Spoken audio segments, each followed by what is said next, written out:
They called her a gold digger. They mocked her worn-out shoes and laughed when she arrived at the Superior Court of Manhattan in a yellow cab, while her husband pulled up in a custom Ferrari. Richard Sterling thought he had already won. He believed that by freezing her bank accounts and stripping Elara of every penny, he would leave her broken and begging on the street. But Richard made a fatal calculation. He didn't know the secret Elara had kept hidden for 3 years to test his loyalty. He didn't know that the woman he was discarding like trash wasn't just a housewife. She was the invisible hand that owned his entire world. When the judge read the final document, the silence in the courtroom was deafening. You won't believe how this ends. The rain in Seattle was relentless, hammering against the floor-to-ceiling windows of the Sterling penthouse like bullets. Inside, the atmosphere was even colder than the storm raging outside. Elara Vance stood by the marble kitchen island, her hands trembling slightly as she clutched a wet rag. She had just finished scrubbing the countertops, a task the maids usually did, but her mother-in-law, Beatrice Sterling, insisted that Elara earn her keep, since she contributed nothing financially to the marriage. You missed a spot. A sharp voice cut through the silence. Elara looked up to see Beatrice standing in the doorway, draped in a silk robe that cost more than Elara's entire wardrobe. Beatrice pointed a manicured finger at a microscopic smudge on the granite. "I'll get it, Beatrice," Elara said softly, wiping the spot again. "It's Mrs. Sterling to you," the older woman snapped, walking into the room and pouring herself a glass of water. Honestly, Richard is a saint for putting up with this incompetence. 3 years of marriage, and you still act like a scared waitress from a roadside diner. I told him he should have married Veronica Huxley. At least she has breeding. Elara bit her lip, tasting iron. I love Richard, and he loves me. Beatrice laughed, a harsh, clucking sound. Love? Oh, you poor, naive girl. Men like Richard don't love charity cases. They tolerate them until they get bored. And looking at you, she raked her eyes over Elara's faded jeans and oversized sweater. He's very bored. Before Elara could respond, the front door slammed open. Richard Sterling strode in, bringing a gust of cold wind with him. He was a handsome man, with the sharp jawline of a movie star and the cold eyes of a shark. He was the CEO of Sterling Dynamics, a tech conglomerate that had seen a meteoric rise in the last 2 years. "Richard," Elara said, wiping her hands and stepping forward to greet him. "Dinner is almost rare." Richard walked right past her, not even glancing in her direction. He tossed his briefcase onto the sofa and loosened his tie. "I'm not hungry. Pack your things." Elara froze. "What?"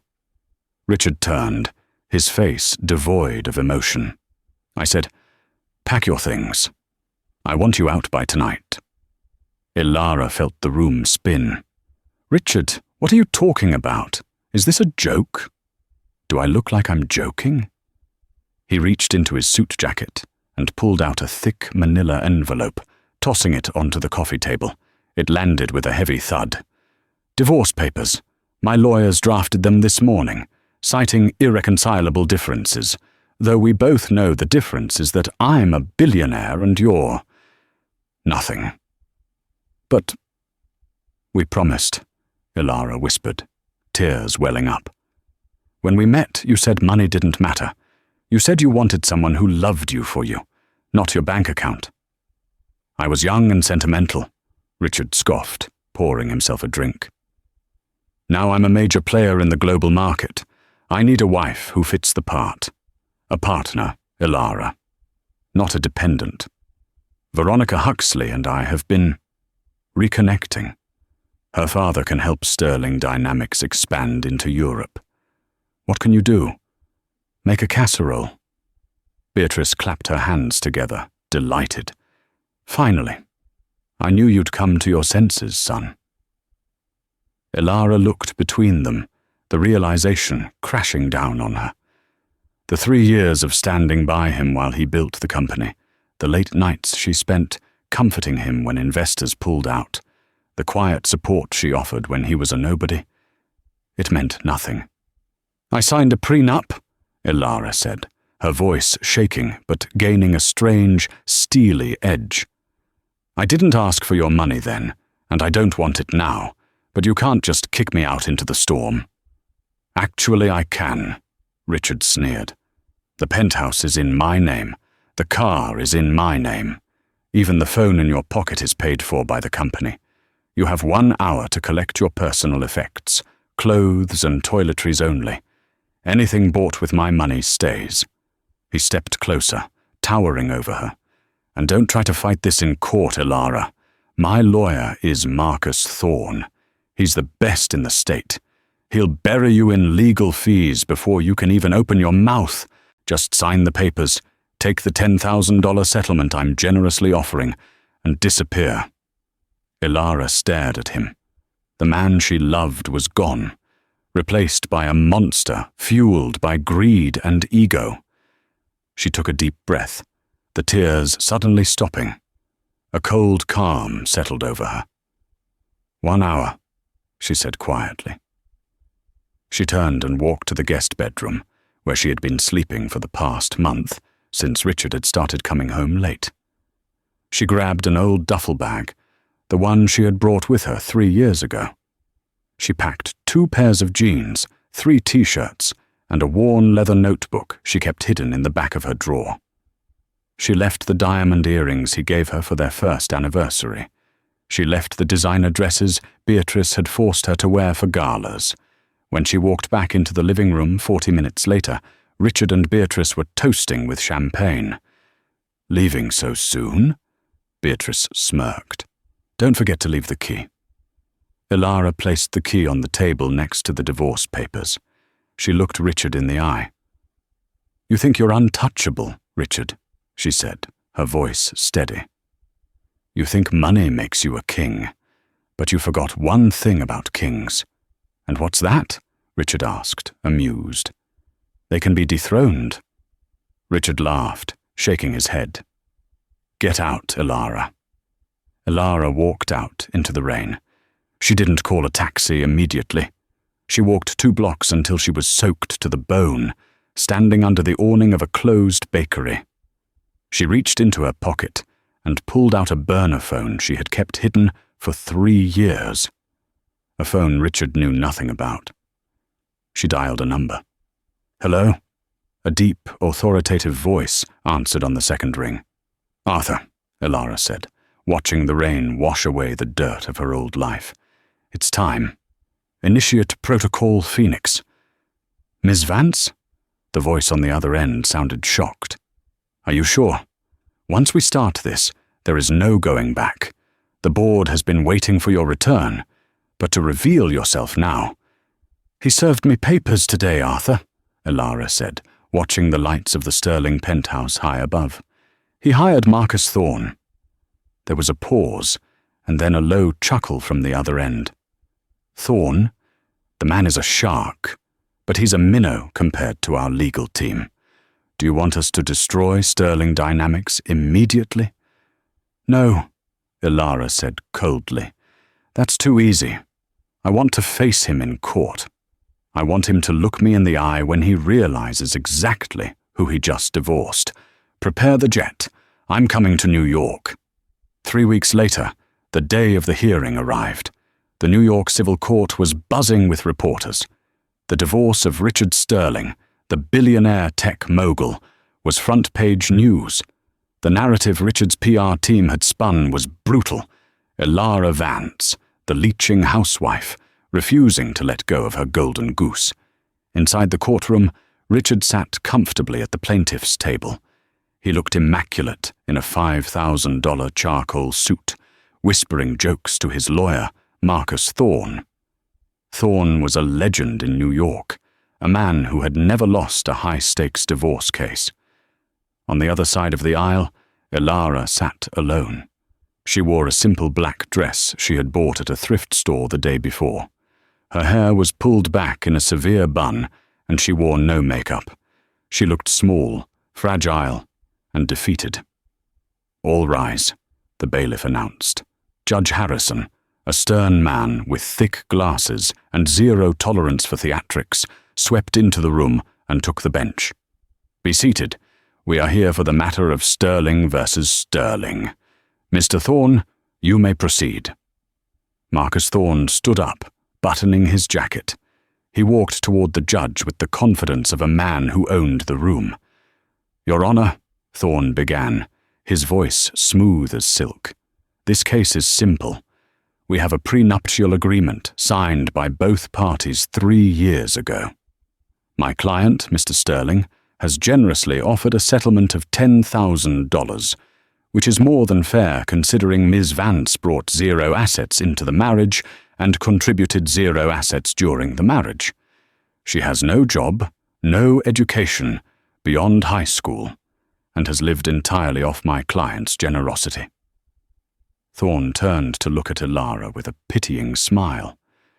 "We are asking for the immediate enforcement of the prenup and a restraining order to prevent Ms. Vance from defaming Mr. Sterling's character in the press, as she has threatened to do."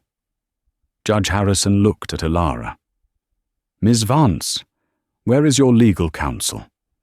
The courtroom went silent. Everyone looked at the empty chair beside her. "I am representing myself, Your Honor," Ilara said softly. A ripple of laughter went through the gallery. Richard covered his mouth to hide a smirk. Beatrice, sitting in the front row behind Richard, didn't bother hiding her laugh. "Ms. Vance," the judge sighed, removing his glasses. "This is a high-stakes financial hearing. Mr. Thorne is one of the top attorneys in the country. Are you sure you want to proceed without a lawyer? I can grant a continuance for you to find a public defender." "That won't be necessary, Your Honor," Ilara said. "I know the law." "Very well," the judge said, clearly annoyed. "Mr. Thorne, call your first witness." Thorne called Richard to the stand. For the next hour, Thorne masterfully painted a picture of Ilara as a lazy, ungrateful burden. Richard testified with fake sadness, claiming he had tried to help her find a career, but she refused to work. He claimed she spent her days shopping online, a lie, and harassing his staff, another lie. She was just incompatible with the lifestyle required of a CEO's wife, Richard said, looking at the jury with puppy dog eyes. "I need someone who understands business, someone who understands the value of $1.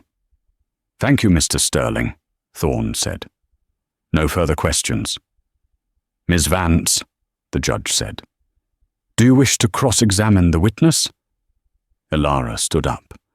She walked slowly toward the witness stand. She didn't have a notepad or a stack of files like Thorne. She just had her hands clasped behind her back. "Mr. Sterling," Ilara began, her voice gaining volume, "you stated that I contributed nothing to the marriage financially. Is that correct?" "Yes," Richard said, bored. "You didn't pay a single bill. And you stated that Sterling Dynamics grew by 400% in the last 2 years due to your leadership alone?" "Absolutely," Richard puffed out his chest. "My strategic acquisitions of smaller tech firms in Silicon Valley were the key." "Interesting," Ilara said. She took a step closer. "Can you name the 3 firms you acquired in 2024? Richard blinked. He looked at Thorne, who frowned. "Objection! Relevance!" Thorne called out. "It goes to the division of assets, Your Honor," Ilara said calmly. "If Mr. Sterling is a genius businessman, he should know his own acquisitions." "Overruled," the judge said. "Answer the question." "Well, Richard stammered. "It was Nexus Tech, Blue Wave Systems, and—" He froze. He couldn't remember the third one. "And Orion Data Solutions?" Ilara provided. "Right. Orion," Richard snapped. "Yes." "And who was the CEO of Orion Data Solutions before you bought it?" Ilara asked.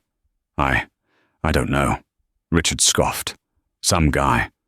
We dealt with their legal team. Why does it matter? It matters, Ilara said, turning to the gallery, because you bought Orion Data Solutions for $50 million. A steal, considering their patent for quantum processing serves as the backbone of your new flagship product. So I made a good deal, Richard smirked. That just proves my point. Does it? Ilara reached into her pocket and pulled out a single, folded piece of paper.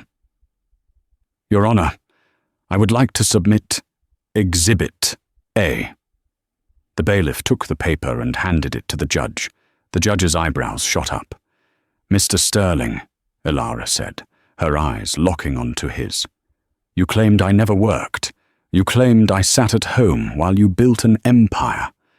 But tell me, do you recognize the signature on the deed of sale for Orion Data Solutions? Richard frowned. No, like I said, I dealt with lawyers. Take a look. Ilara pointed to the paper in the judge's hand. Judge Harrison held up the document. The deed of sale for Orion Data Solutions is signed by the seller, an E.V. Blackwood. The room fell silent. Even Marcus Thorne looked up, his pen hovering over his legal pad. E.V. Blackwood, Richard said, confused. So? E.V., Ilara said, stepping closer to the stand until she was right in front of him. Ilara Vance. Richard laughed nervously. That's a coincidence. You're Ilara Vance, not Blackwood. My mother's maiden name was Blackwood, Ilara said, her voice dropping to a dangerous whisper. And do you know why you got Orion for $50 million instead of the $200 million it was worth? Do you know why the mysterious owner agreed to sell it to you specifically, despite higher offers from Google and Microsoft? Richard's face went pale. Because I told my board to accept the offer, Ilara said. I wanted to give my husband a win. I wanted to see you succeed. Objection! Thorne jumped up, knocking his chair over. This is preposterous. She's lying. She's a housewife, Your Honor. There is no proof she is E.V. Blackwood. Oh, I have proof, Ilara said, turning to the courtroom doors. And I brought a witness. The heavy oak doors at the back of the courtroom swung open. A man walked in. He was older, distinguished, wearing a suit that made Richards look like a discount rack item. He carried a briefcase with a gold crest on it. A gasp went through the room. Every business journalist present recognized him instantly. It was Arthur Pendleton, the chief financial officer of the Blackwood Group, one of the largest, most secretive private equity firms in the world. Your Honor, Arthur announced, his voice booming. I apologize for the interruption. I am here to represent my employer, the CEO of the Blackwood Group. And who is that? Judge Harrison asked, leaning forward. Arthur walked down the aisle, stopped beside Ilara, and bowed his head respectfully to her. She is standing right here, Your Honor. The silence that followed Arthur Pendleton's declaration was heavy, the kind of silence usually reserved for the moments after a bomb detonation.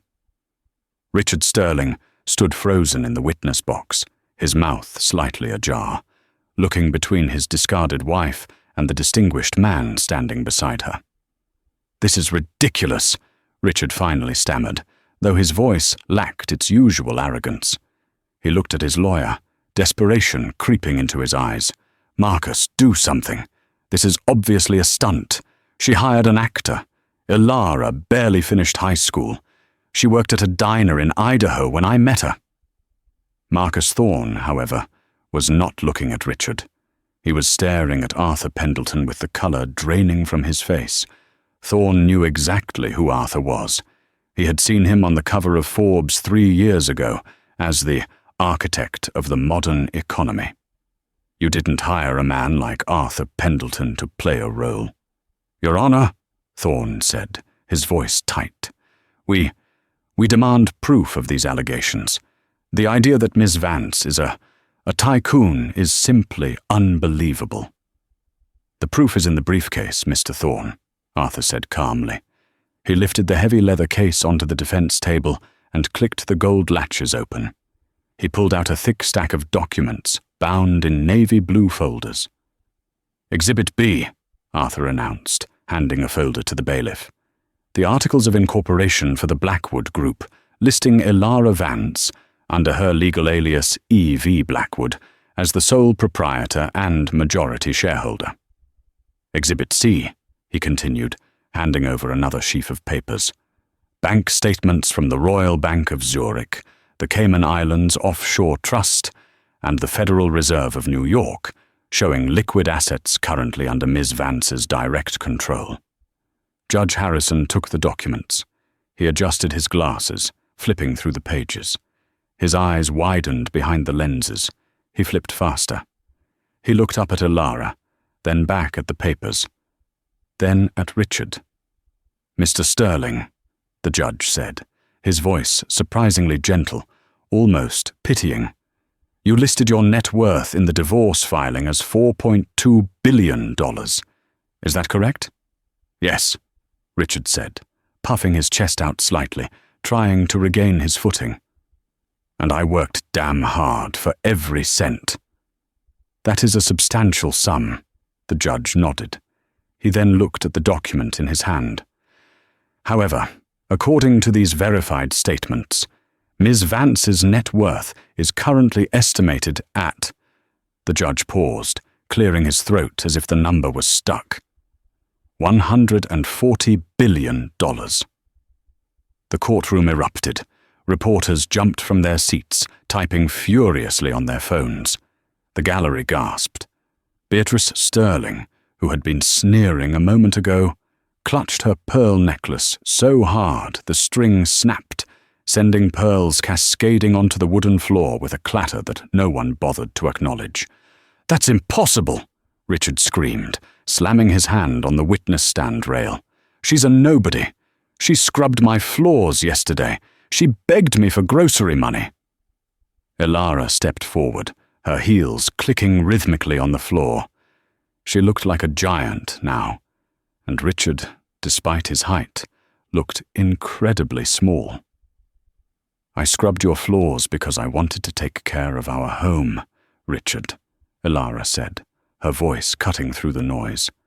"I asked for grocery money because we agreed to live on your budget.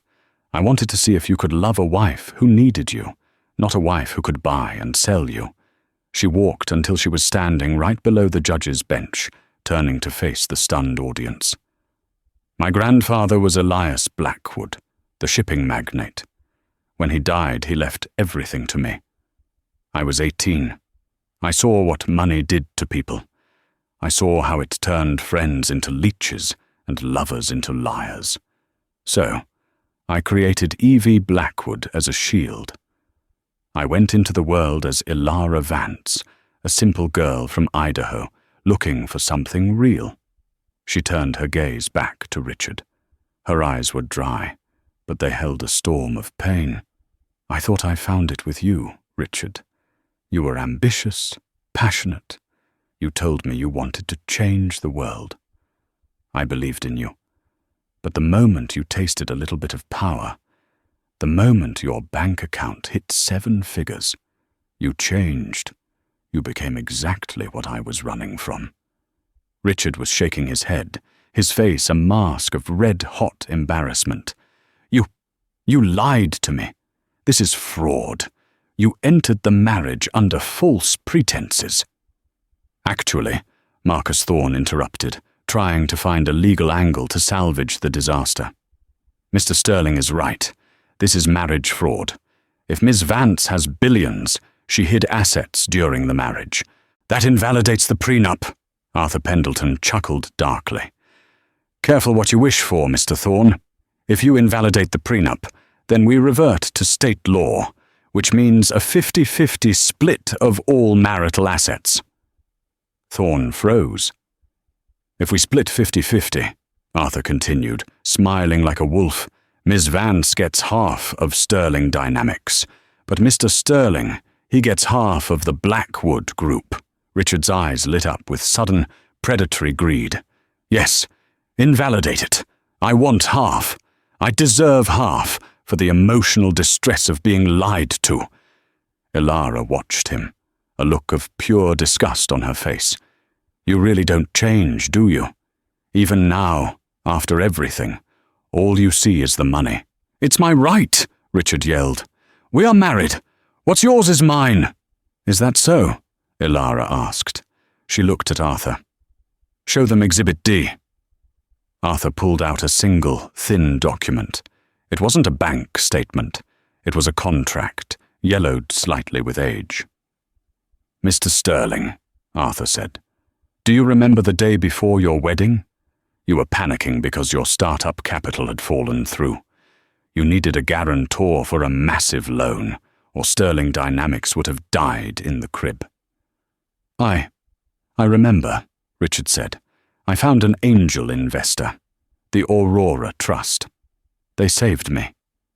"The Aurora Trust," Ilara said, "is a charitable arm of the Blackwood Group. I signed that loan, Richard. Me. And do you remember the specific clause regarding the conduct of the beneficiary?" Richard's face went blank. He didn't read the fine print. He never read the fine print. "Clause 14, Section B," Arthur read aloud. "In the event that the beneficiary engages in acts of infidelity, moral turpitude, or dissolves the marriage to the primary guarantor without just cause, the loan is immediately callable in full, with a 200% penalty." The heir left the room. "You owe the Aurora Trust, aka me, $4 billion, Ilara said softly, "plus interest, payable immediately." Richard slumped back into the chair. He looked at Thorne. "Fix this," he whispered. I can't," Thorne whispered back, looking terrified. "It's a binding commercial contract. It has nothing to do with family court. If they call that loan, you're bankrupt. Sterling Dynamics is finished."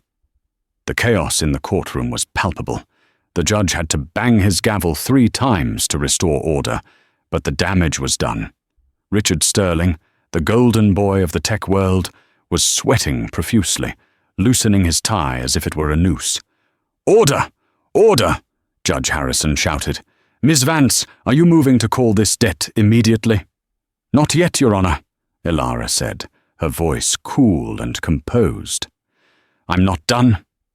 She walked back to her table and took a sip of water. She watched Richard, who was now huddled with Thorne, whispering furiously. Beatrice Sterling had recovered from her shock enough to start shouting from the gallery. "She entrapped him! She trapped my son!" Beatrice wailed. "She's a witch!" "Bailiff, remove that woman," Judge Harrison ordered without looking up. Beatrice was escorted out, screaming obscenities, while Richard didn't even turn to help her. He was too busy trying to save his own skin. "Your Honor," Thorne stood up, his voice shaking. "We move for a recess. My client needs time to review these new documents." "Denied," Judge Harrison said sharply. "You were the one rushing this divorce, Mr. Thorne. You wanted her out of the house by tonight. We will finish this today." "Speaking of the house," Ilara said, "I believe Mr. Sterling mentioned earlier that the penthouse was in his name, and therefore I had no right to it." "It is," Richard snapped, seeing a small victory. "I bought the penthouse at the Millennium Tower with my own earnings 2 years ago. The deed is in my name, Richard Sterling. You can't touch it. It's not part of the loan collateral." "That is true," Ilara conceded. "You do own the apartment, Unit 50B, a lovely space." She signaled to Arthur again. "Exhibit E," Arthur announced. "Oh God, what now?" Richard groaned. Arthur handed a map to the judge. It was a blueprint of the Millennium Tower and the land surrounding it. "Mr. Sterling," Ilara said, "do you know how skyscrapers are built in New York? The developer buys the land, but sometimes they lease the air rights, or the ground lease." "So?" Richard asked.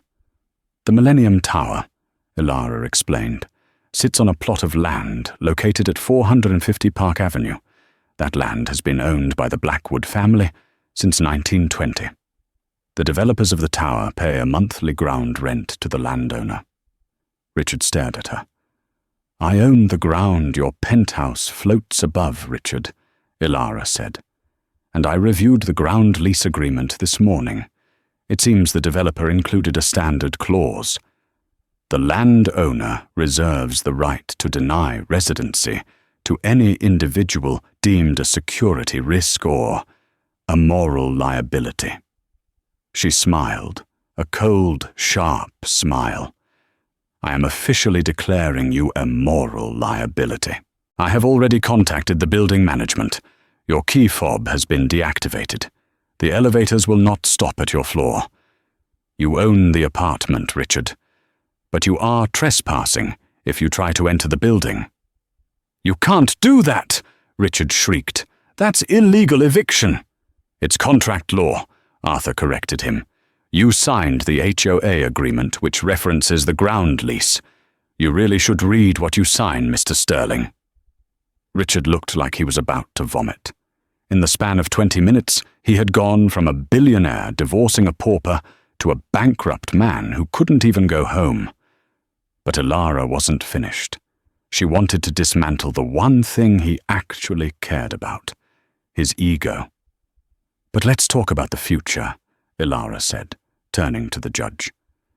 "Mr. Sterling mentioned earlier that he is leaving me for Veronica Huxley, the daughter of the Huxley shipping empire. He claims her father can help him expand into Europe." Richard looked up, hope flickering in his eyes. Yes, Veronica. Veronica was his safety net.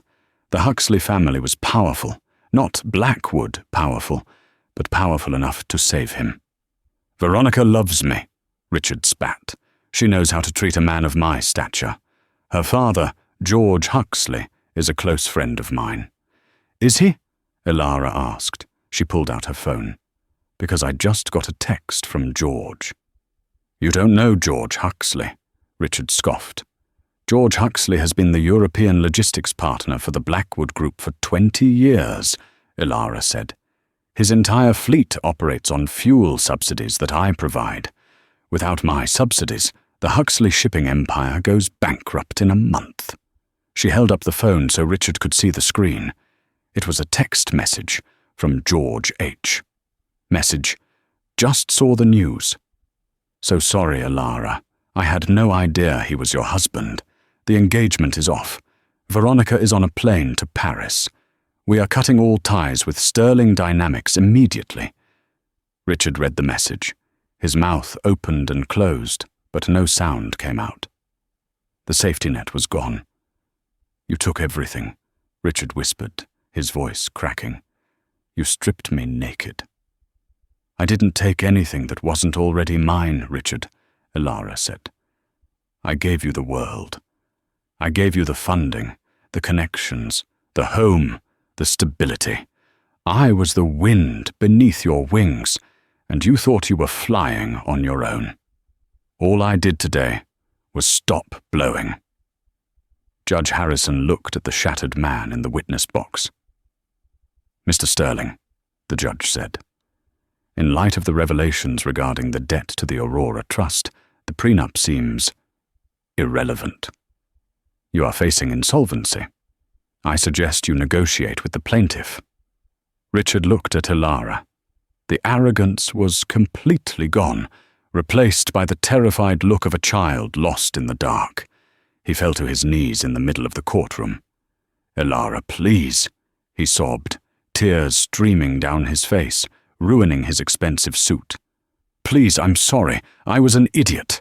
I was blinded by stress. I love you. I've always loved you. We can fix this. I'll fire Thorne. I'll cut off Beatrice. Just don't ruin me. Don't take the company. It's my life." Ilara looked down at him. The man she had adored for 3 years was groveling at her feet.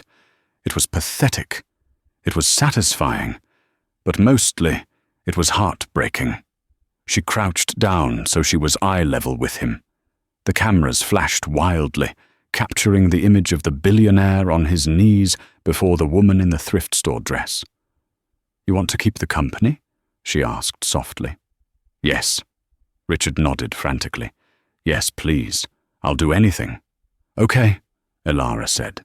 She stood up and turned to the judge. "Your Honor, I am willing to forgive the debt to the Aurora Trust and allow Mr. Sterling to retain ownership of Sterling Dynamics, under one condition." "And what is that?" Judge Harrison asked. "I want a seat on the board," Elara said. "Not just a seat. I want the chairman's seat, and I want veto power over all executive decisions, including the employment of the CEO." Richard looked up, his eyes widening. She was going to be his boss. She was going to own him.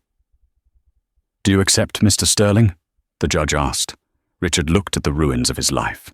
He had no choice. "I accept," he whispered. "Good," Elara said.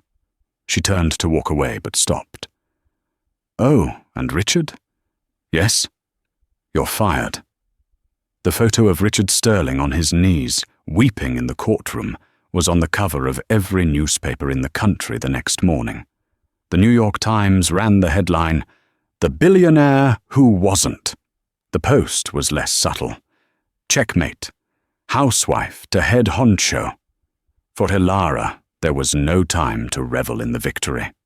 The morning after the trial, she didn't wake up in the guest room of a penthouse. She woke up in the master suite of the Blackwood estate in the Hamptons, a property she hadn't set foot in for 3 years. She dressed not in the rags Richard had forced her to wear, but in a tailored white suit that cost more than Richard's car. She looked in the mirror. The scared girl was gone. Evie Blackwood was back. At 8:00 a.m. sharp, a convoy of black SUVs pulled up to the glass and steel skyscraper that housed Sterling Dynamics in downtown Manhattan. The lobby was silent as she entered. Security guards who used to ignore her or look at her with pity now stood at rigid attention. Receptionists who had smirked when she brought Richard his forgotten lunch were now trembling, their eyes glued to their screens. Elara walked straight to the elevator, the private executive lift that Richard had previously banned her from using. She pressed the button for the top floor. When the doors opened, the chaos was audible. The executive floor was in a panic. Shredders were running. People were packing boxes. "Stop," Elara said.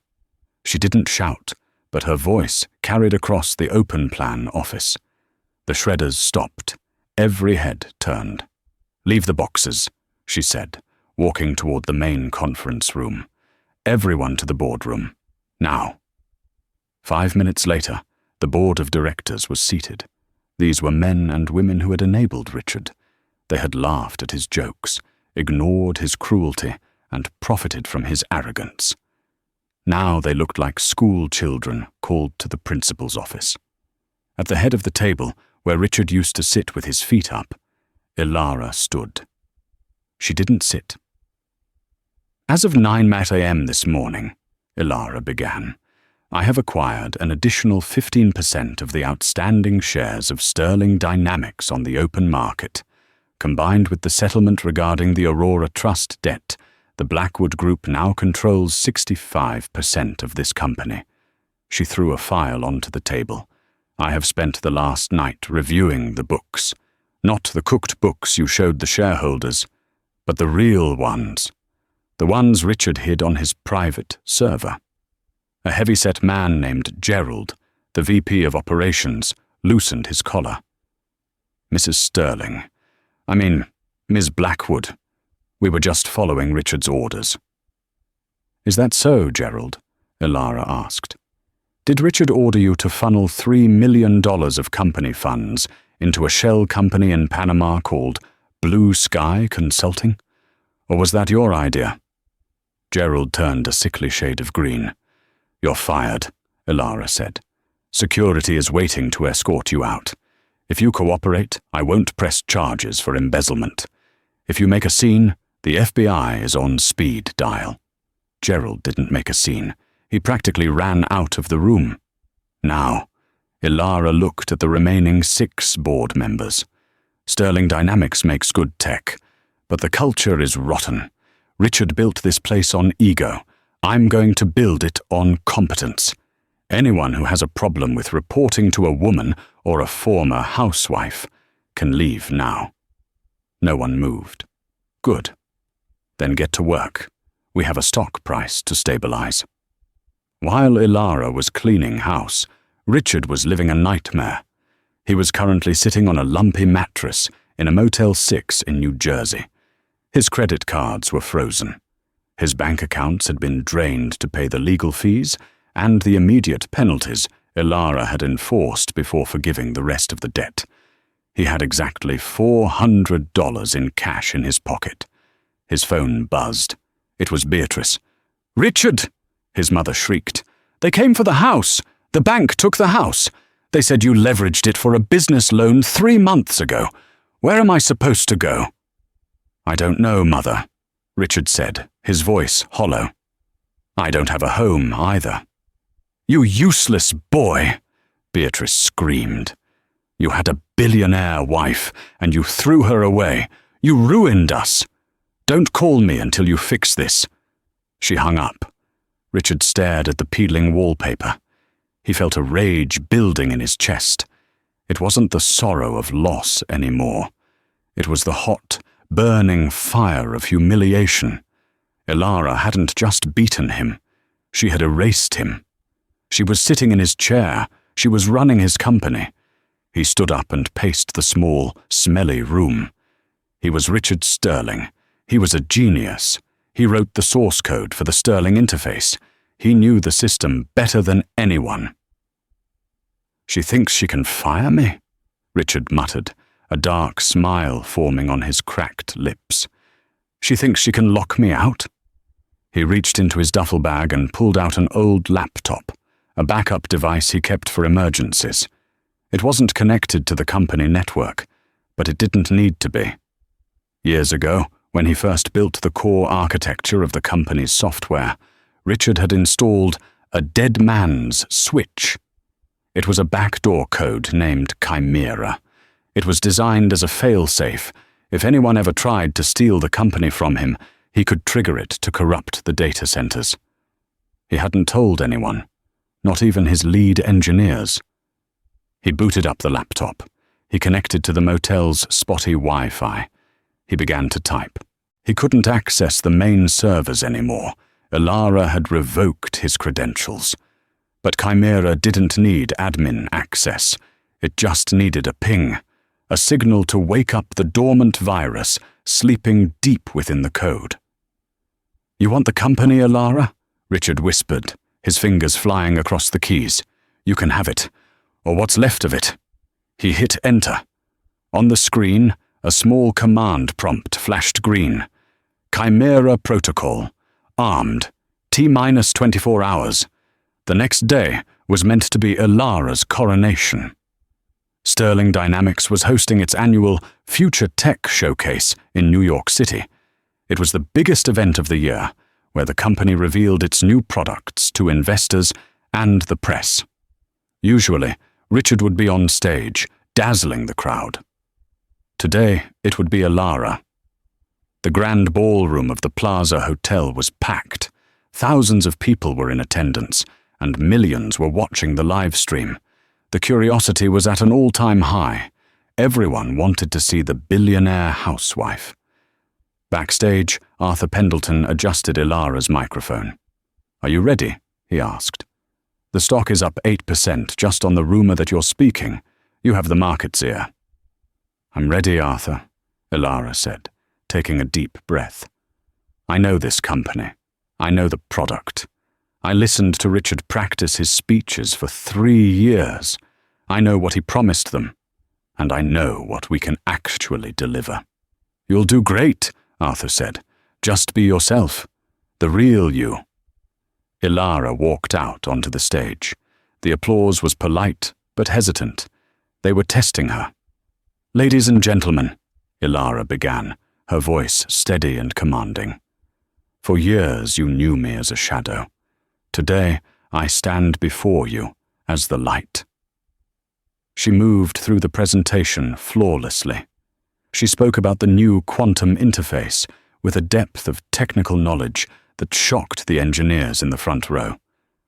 She wasn't reading a script. She understood the tech. She had spent those lonely nights in the penthouse reading Richard's manuals, trying to be close to him by understanding his work. The crowd was warming up. The stock ticker on the side screen was climbing, and then it happened.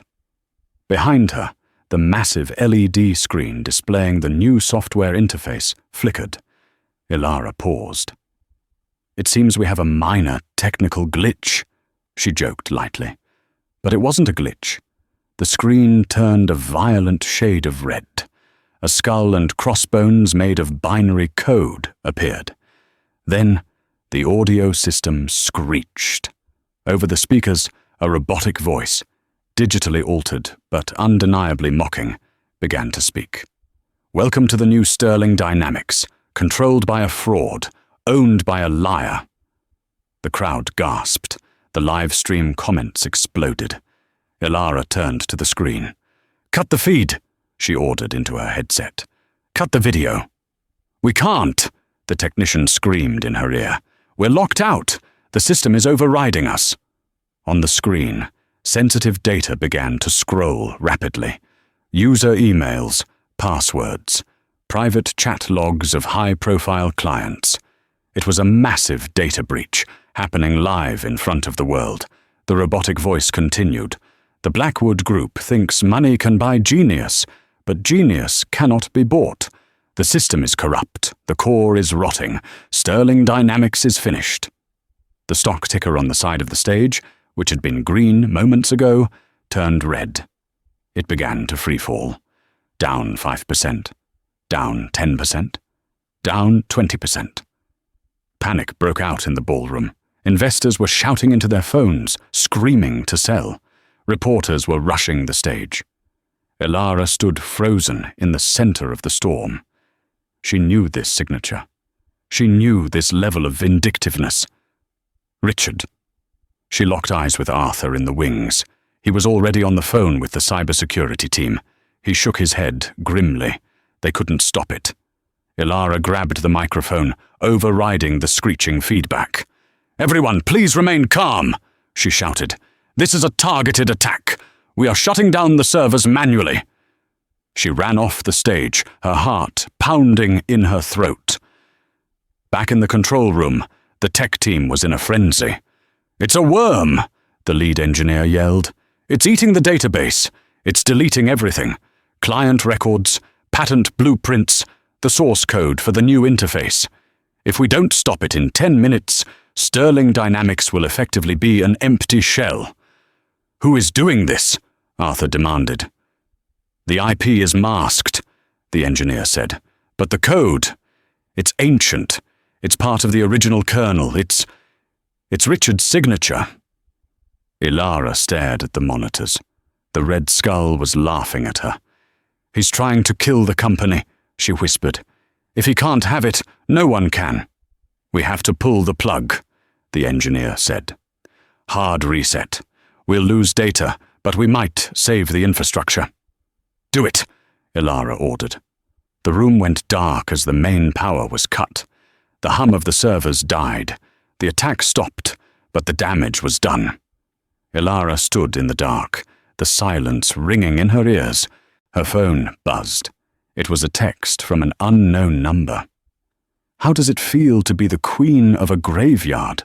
Ah." Ilara gripped the phone until her knuckles turned white. Tears of frustration pricked her eyes, but she refused to let them fall.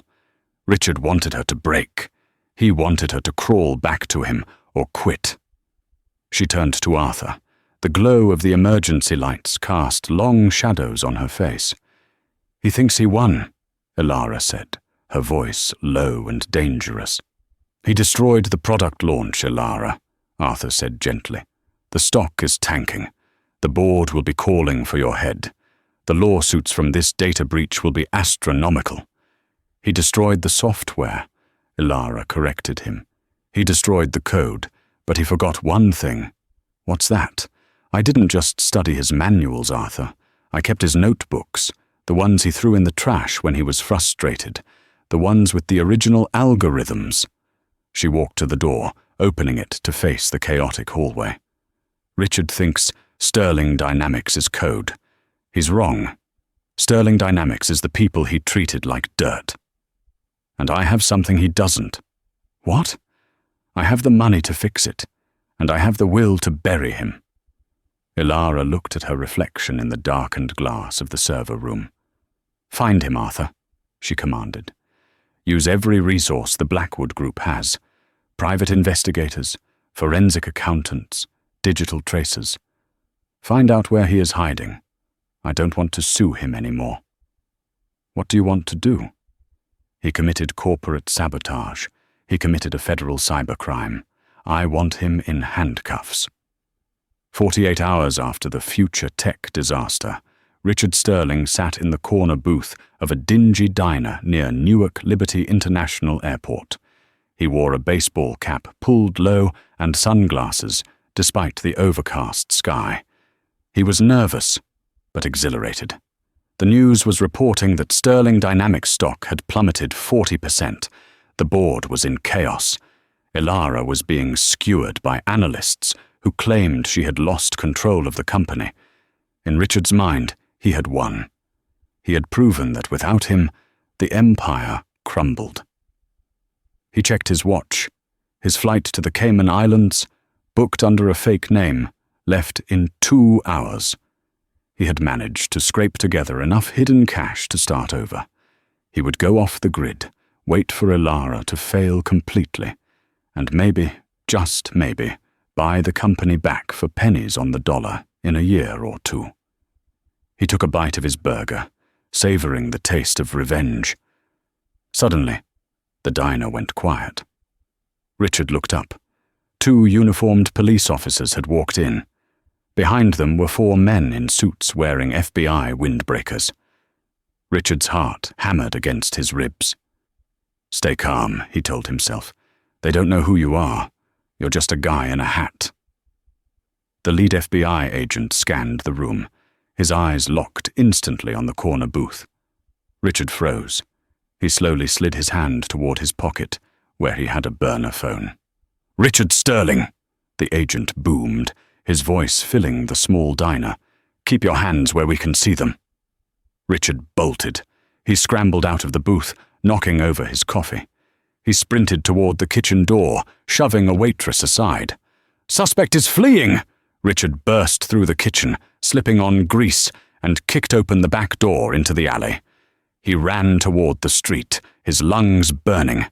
He was almost there. He just needed to hail a cab, disappear into the city. A black SUV screeched to a halt at the end of the alley, blocking his path. Richard skidded to a stop. He turned to run the other way, but the FBI agents were already behind him, guns drawn. "Get on the ground, now!" Defeated, Richard dropped to his knees. The cold pavement scraped his skin. He felt the heavy metal cuffs click around his wrists. As they hauled him up, the back door of the black SUV opened. Richard looked up, expecting to see a lawyer or a cop. Instead, Ilara stepped out. She was dressed in a trench coat, holding an umbrella against the light drizzle. She looked immaculate, untouched by the chaos he had tried to unleash. Arthur Pendleton stood beside her, holding a tablet. "You!" Richard rasped, as the agents pushed him toward the police cruiser. "How did you find me?" Ilara walked forward until she was just out of reach. She looked at him with a mixture of pity and finality. "You used the Chimera protocol, Richard," she said calmly. "You thought you were being clever using an old back door, but you forgot that Chimera was written on a laptop I bought for you. The serial number was registered to my personal email." Richard's eyes widened. The irony was suffocating. The very first gift she had ever given him, when they were poor and in love, was the key to his destruction. "You can't prove it was me!" Richard shouted, struggling against the agents. "I'll deny everything.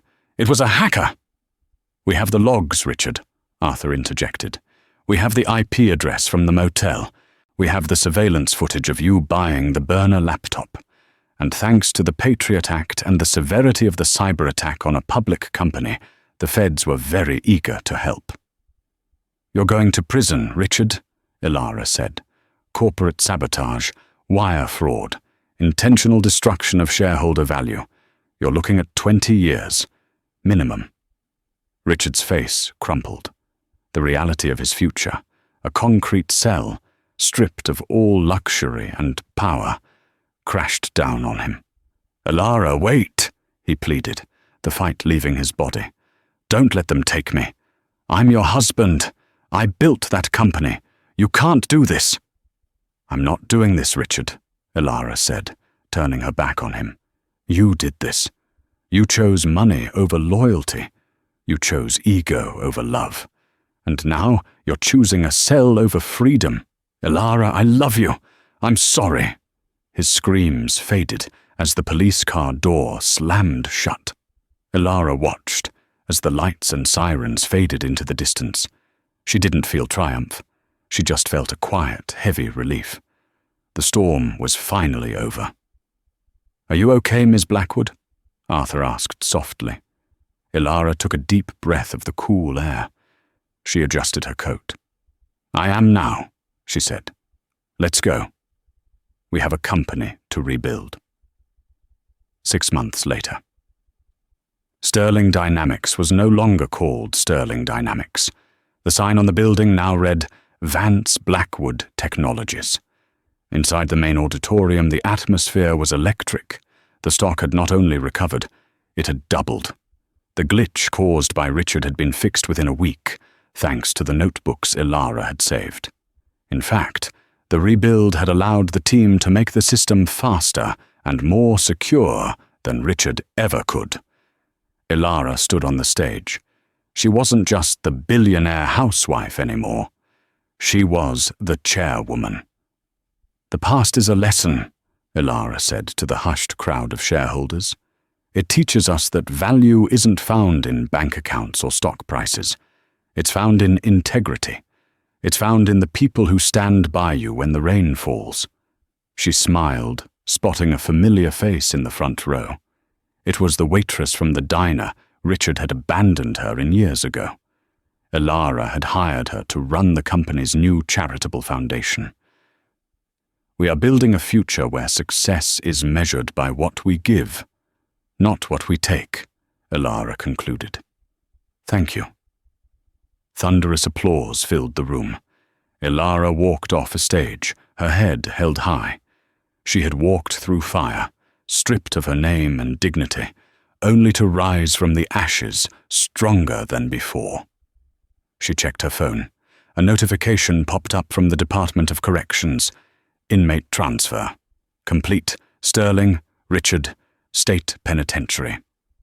She swiped the notification away without opening it. She deleted it. She had a meeting to get to. And for the first time in her life, Ilara Vance wasn't waiting for anyone to save her. She was the one running the show. And that is how the woman everyone called a gold digger ended up owning the gold mine. Richard Sterling thought he could discard Ilara like yesterday's trash, but he learned the hard way that you should never judge someone by their shoes, especially when that person secretly owns the pavement you're walking on. Ilara didn't just win the court case, she won her life back, proving that the best revenge isn't anger, it's massive, undeniable success. If you enjoyed this story of karma and justice, please smash that like button. It really helps the channel grow. What would you do if you found out your partner was secretly a billionaire? Let me know in the comments below. And don't forget to subscribe and hit the bell icon so you never miss a new story. Thanks for watching, and I'll see you in the next one.